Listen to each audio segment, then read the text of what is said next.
All right, so for question 11, the correction is that the two goods, X and Y, are supposed to be perfect substitutes, okay? They're supposed to be perfect substitutes, so you have to check that. All right. Where were we? Question 16. 16. The consumer is in equilibrium when? Right. For consumer equilibrium, marginal rate of transformation should be equal to marginal rate of substitution. This is the mathematical representation. Px over Py should be equal to Mux over Mu1. Then graphically too, the budget line is supposed to be tangent to the indifference curve. Okay, and MRT is the same as Px over Py. MRS is equal to MUS over MUY. So it's D of the above.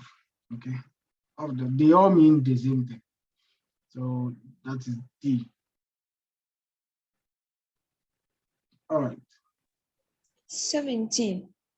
Cash may be preferred to food subsidy because additional cash. Right.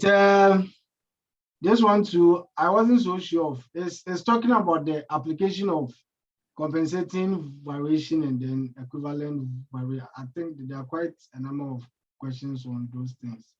Okay, but one, if you are given a subsidy, okay, it reduces the price of the good, so that should cause an outward rotation. Okay, but if you increase the income or you give cash to someone, that one doesn't cause rotation at all.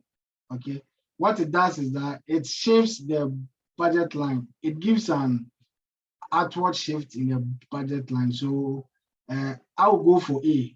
In terms of the C, allowing the consumer to buy more food too, I think we'll meet a question where I would draw those applications for EV and then CV. You realize that when they give subsidies, we tend to buy more than when we are our incomes tend to rather increase. Okay, and it doesn't provide a smaller opportunity set. Okay, so I am going for A. So you can later on check to and see what will happen. But yes, it is true that whenever there are changes in the consumer's income, it causes a shift in the budget line. Okay. All right. Galaxy A12. Yeah, your hand is up. Yeah, please. What about the C? C, it allows the individual to purchase more food. Okay, let me draw the thing for you to see. All right, so I think I even have a picture of it. I'm coming.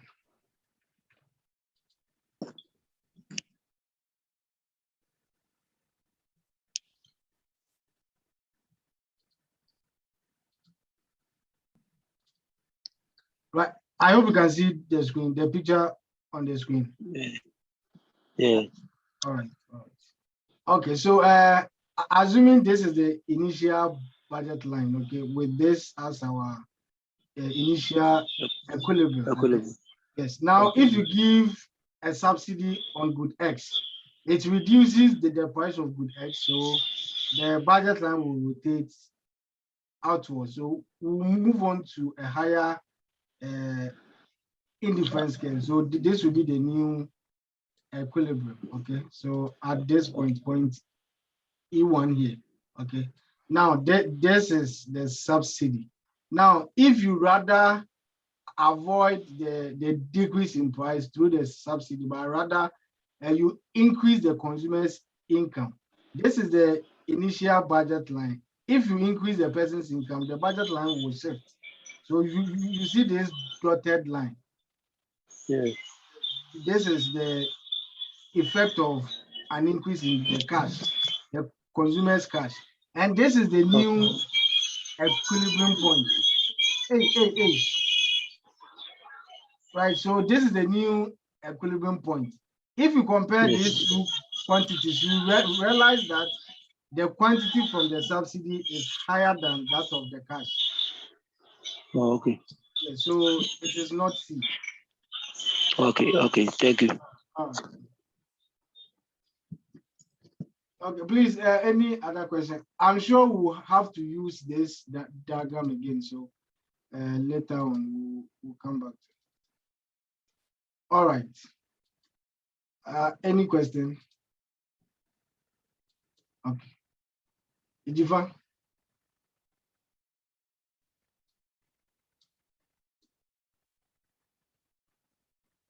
Jiva? Sorry, I missed. Okay, all right. Those who criticize individuals who choose to drive a relatively inefficient sports utility vehicle, into brackets SUV, might mistakenly. Okay, so this one too, I wasn't so sure, so let's try to analyze them. We are all faced with the same relative price, whether whichever car that you want to drive. As individuals, we take their prices as given. So if the person assumes that we are all facing the same prices, the person is not wrong. Okay, the person is not wrong at all. And if you assume that we all have the same budget constraint too, then that one you are wrong. Though we might have the same relative prices, our incomes may be different, but this is more about preference. Okay, we have different types of cars, and whichever one that you want to buy depends on your taste and preference. So if you hold an assumption that we all have the same preference, then I think you are not being fair. Okay, so if person A is buying this particular car, you don't just assume that we were all being faced by the same preferences. So why did the person choose A or why did the person choose B? We all have our own preferences. It's even possible that the person who chose, can you hear me? Yes, please. Okay, sorry. So it's even possible that the person who chose the cheaper car even has more money than the person who bought the better car. So it's just a matter of preference. It depends on what you want. So I went for C. If you assume that we are all having the same preference, then that is totally wrong. So I'm going for C. All right, 19.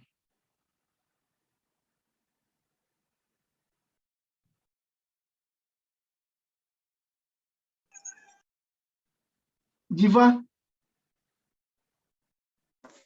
I'm sorry.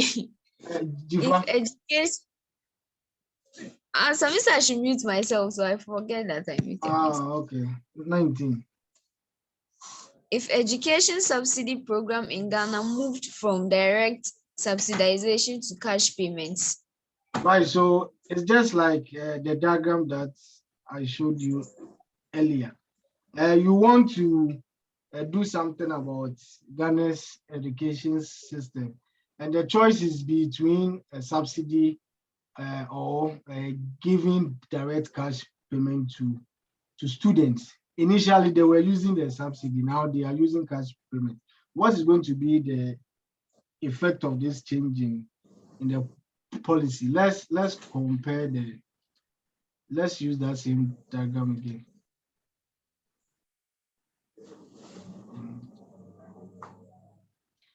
Okay, so we are I hope you can see the picture.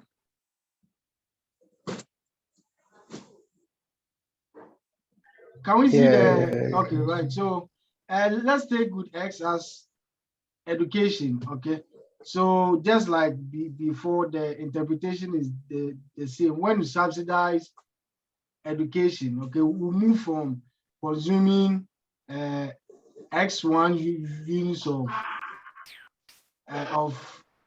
education to this point, okay? But now we want to stop using the subsidy. We are rather giving cash payments. That will bring the new equilibrium here. So what has happened here? This side is for all other goods apart from education, okay? Now, if we are moving from point E, this one resulted from the subsidy. Now we are going to point E2 as a result of the cash payment. What can we see here? See that there's a reduction in the units of education that we are getting, and this is causing an increase in the unit of all other goods that we consume. So if they shift from a subsidy to cash payment, they are going to get less utility from education and then consume more of any other good that they consume. So let's go back to the possible answers, and then we look out for something to that effect. Please, can you see the screen? No. Yes. Yes, sir. Okay, so now we've moved from the subsidy to cash payment. Okay, this means that everyone would obtain less education and more of other goods. Please, can you see that? So now we get less of education and then more of any other good that we consume. Okay, more of any other good that we consume. I hope that's fine. Please, do you mind explaining again? By using the diagram. Yes, please, the diagram, especially. All right. But I'm sure you've been taught the equivalent variation and compensating variation.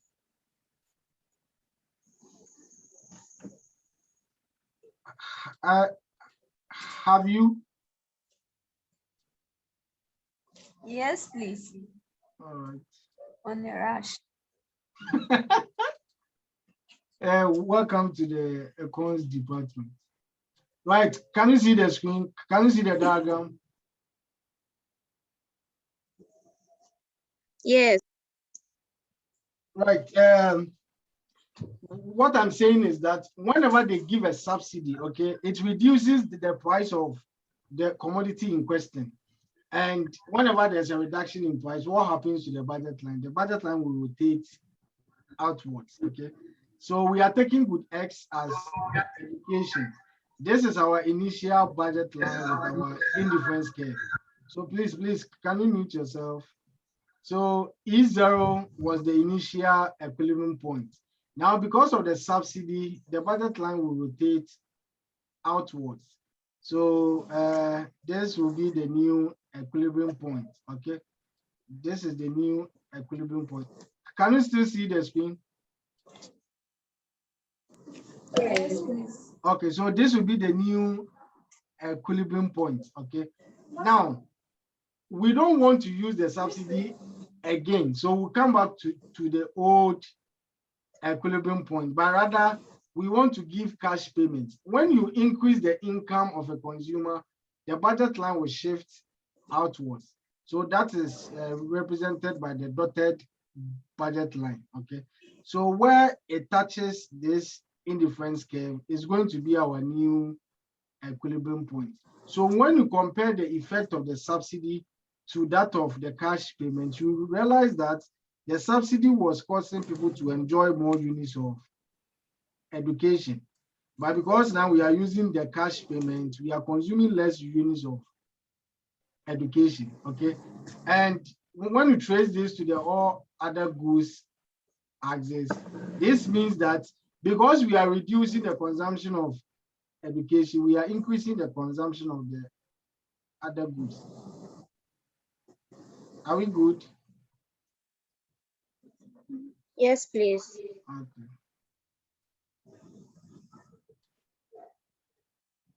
Right, so what is going to happen is that everyone would obtain less education and then more of the other goods. Okay, so the answer should be B. All right. Number 20. Number 20. The above figure shows Bobby's indifference map for juice and snacks. Also shown are 3 budget lines resulting from different prices for snack, assuming he has 20 cedis to spend on these goods. Which of the following points are on Bobby's price consumption curve? Right, so we need to know what the price consumption curve is, okay? This one is where we hold the price of one good constant and then the consumer's income constant, then we vary the price of one good, okay? Then we see what happens to the quantity demanded. And as you know, the price consumption curve represents the demand curve for the individual, okay?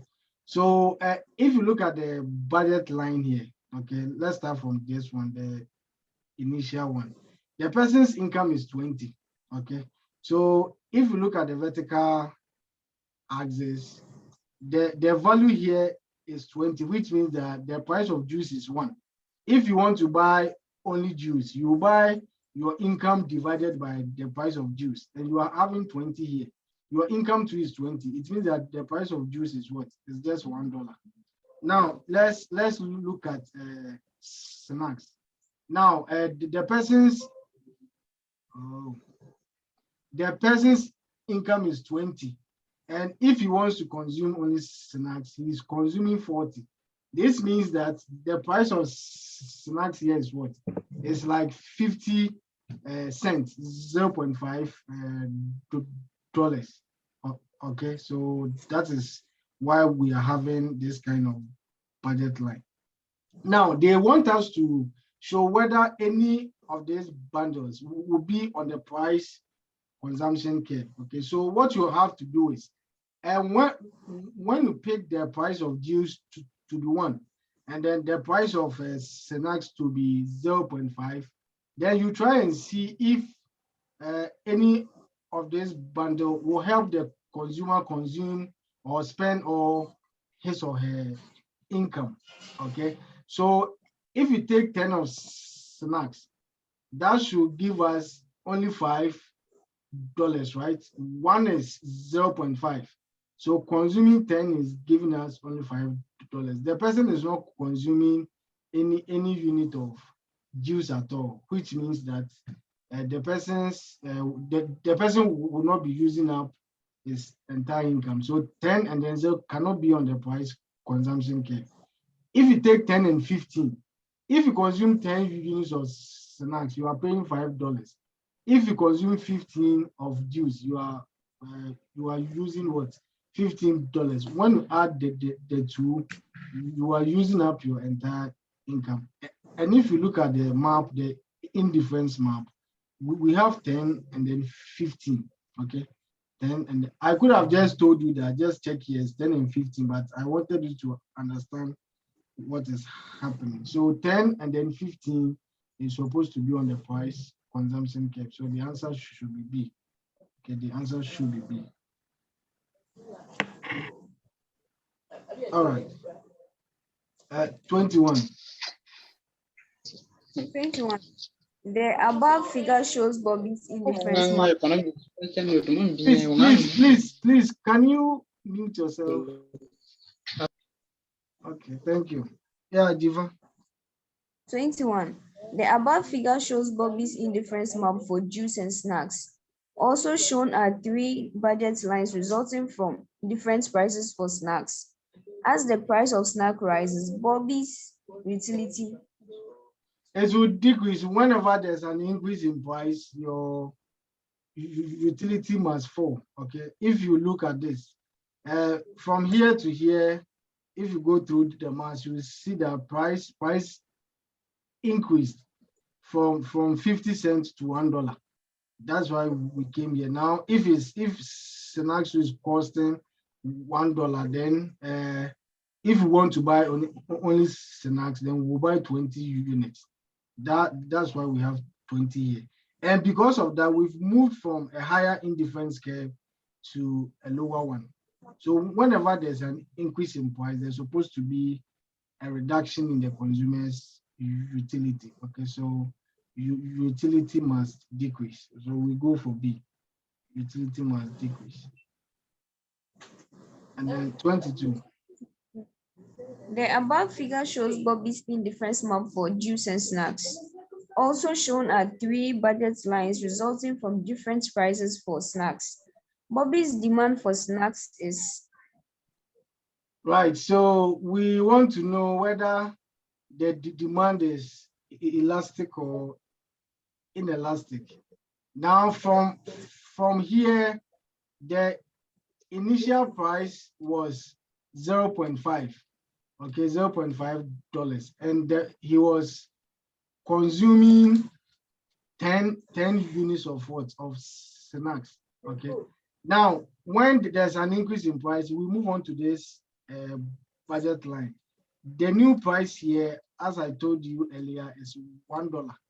And we know this because of this extreme point. If you want to consume only this good, you consume income over price. Income is 20. So price must be 1. Now the new quantity here is what? Is 7. So you can use this to calculate your elasticity. Moving from 0.5 to 1 is 100% change. Okay, you've increased price by 100%. But demand, quantity demanded decreasing from 10 to 7 is less than 100%, which means that the percentage change in price is greater than the percentage change in quantity demanded. So demand must be inelastic. Okay, demand must be inelastic. Percentage change in price is more than percentage change in quantity demanded. So we go for inelastic, A. Okay, the demand for snack must be inelastic.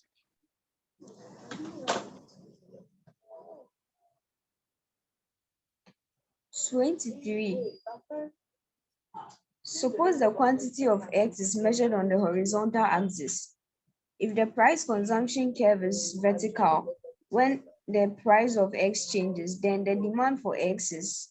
All right, as we know, the price consumption curve corresponds to the individual's demand curve.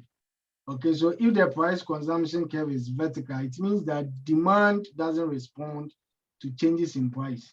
Even if price changes, demand is constant. That is a perfectly inelastic demand. Perfectly inelastic demand. Demand is unresponsive to changes in price. So that should be C. Perfectly inelastic. Perfectly inelastic. All right, 24. A movement upward along an upward sloping angel curve corresponds to... All right, the angel curve 2 is the income consumption curve, okay? And so if we are moving up, it means we are increasing the consumer's income, okay? Angel curve measures how demand reacts to changes in the consumer's income. So if we are moving up, it means that we are increasing the consumer's income. Whenever you increase consumers' income, holding the prices constant, then it means that we are getting a parallel shift in the budget line. Okay, the budget line will shift outwards, so that should be D. Okay, that causes a parallel shift in the budget constraint. That should be D. All right. Number 25. The above figure shows Larry's indifference map and budget lines for ham and pork. Which of the following statements is true?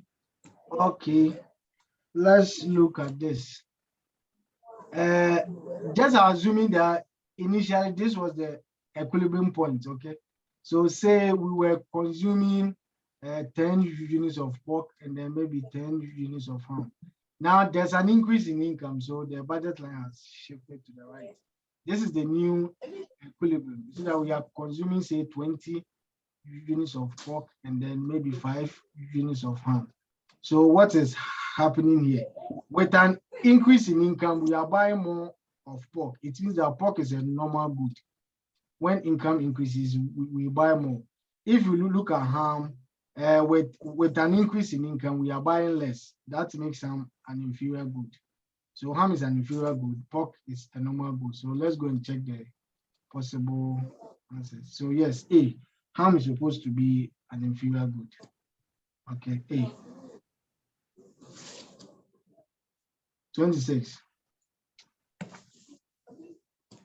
26. The above figure shows Larry's indifference map and budget lines for ham and pork.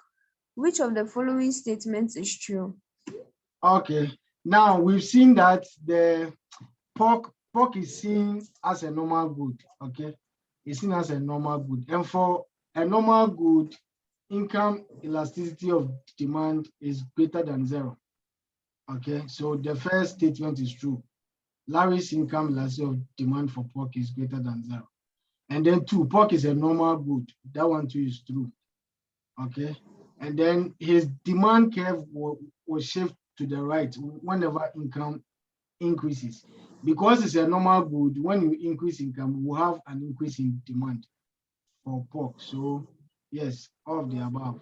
Okay, all of the above. 27. 27. When the price of a good changes, the substitution effect can be found by comparing the equilibrium quantities purchased. Number 27. Yes, please. For substitution effect, let's quickly draw this. This is our initial budget line. Then this is our indifference curve. Now there is, assuming there's a fall in price. Okay, so we have our new indifference curve and budget line here. If we want the substitution effect, we draw a budget line which is tangential to the old indifference curve, but parallel to the new one. Okay, but parallel to the new one. So let's check the possible answers and see. It says that from comparing the equilibrium quantities purchased on the new budget line and the hypothetical budget line, that is a shift back to the original indifference curve, but parallel to the new budget line. So that should be B. Okay, so this is the one that we compare. The new budget line, which is parallel to the new budget line, then tangential to the old indifference curve. Okay, so that should be B. 28. If a good is an inferior good, then the income elasticity is negative. Income elasticity is negative for an inferior good. Okay, income elasticity is negative. When income increases, we buy less. All right, 29. in the case of a normal good. For a normal good, both the substitution effect and income effect are always in the same direction. They are always negative. Okay. Angel curve to will be upwards, which means that as income is increasing, you buy more. And then the demand curve to always be moving downwards. So it should be all of the above. Okay, that is the case of a normal good. Number 30. Suppose Lisa spends all her money on books and coffee. When the price of coffee decreases there. Right, this one, for me, as at now, what I know is that the substitution effect for any type of good at all is supposed to be negative. When price falls, we will buy more because of the substitution effect. When price increases, we buy less, but there's nothing like that here. And I can't see myself choosing a positive substitution effect. Okay, so I don't know if there was something wrong with the question, but if not, then I'll just go for ambiguity. So we really don't know what is going to happen.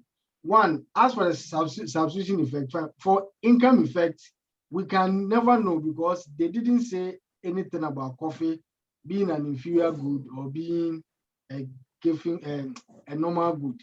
So before we can know the income effect here, we need to have more information. So as for the income effect, the effect is ambiguous, but the issue was with the substitution effect. Okay, the issue is with the substitution effect. So I would have gone for A. Let's choose that they are all ambiguous. But what I know is that the substitution effect is always supposed to be negative.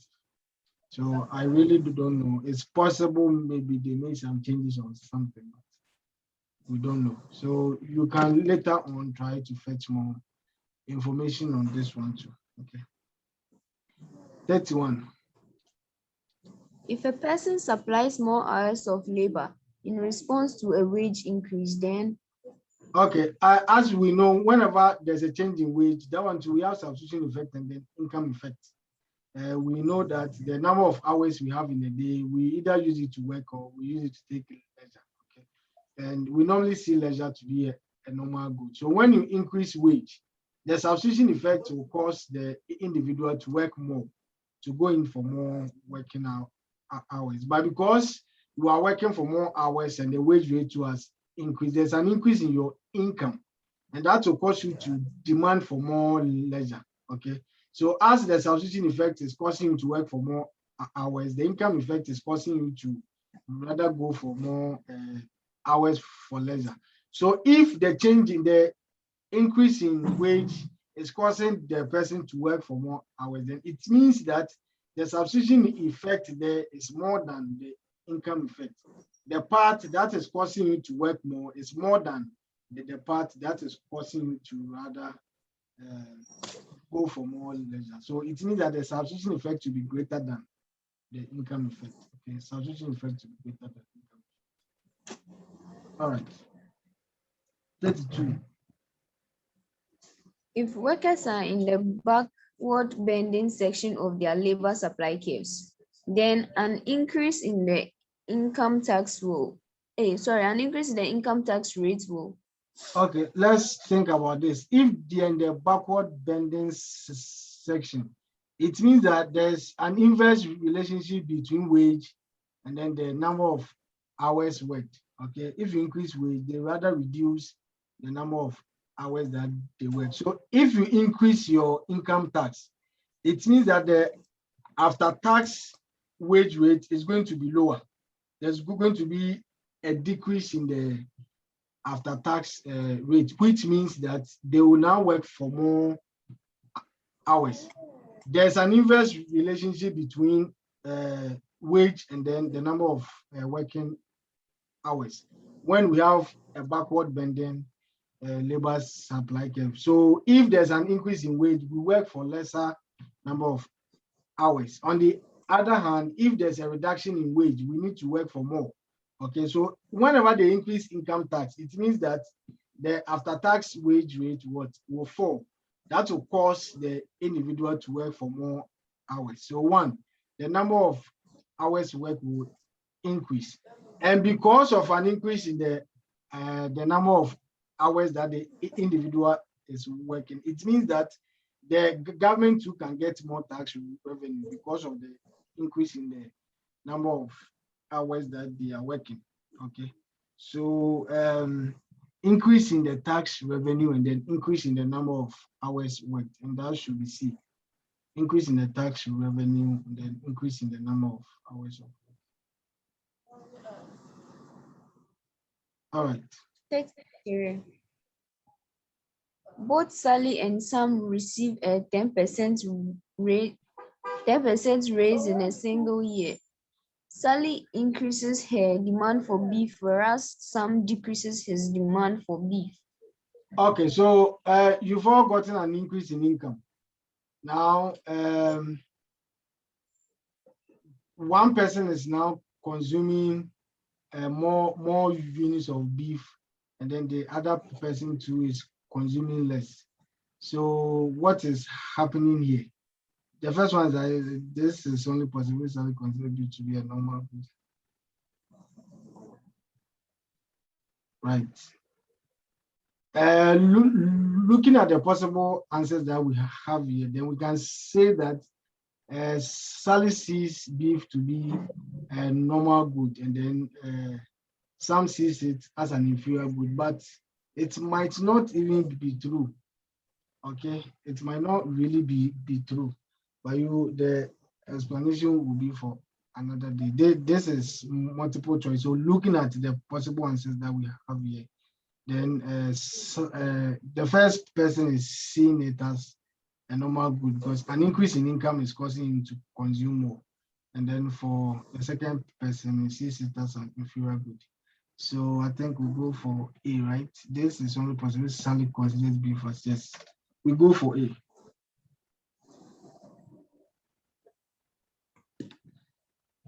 All right, 34. 34. Leslie has allocated 100 cedis towards meat for his barbecue. His budget line and indifference map are shown in the above figure. What is the price of chicken? Okay, if you want to see the price of chicken, now if you want to buy only chicken, that is going to be your total income divided by the price of chicken. We don't know the price of chicken.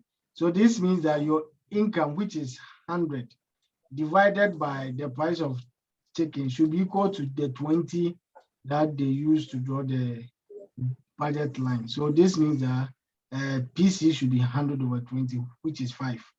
So it means that the price of chicken is supposed to be 5 cedis. So that's what we have here. C. Okay. The meeting will go off soon. I think we are left with just some 6 questions. So we have to reconnect again and finish it up. All right, 35. Leslie has allocated $100 towards meat for his barbecue. His budget line and an indifference map are shown in the above figure. If the price of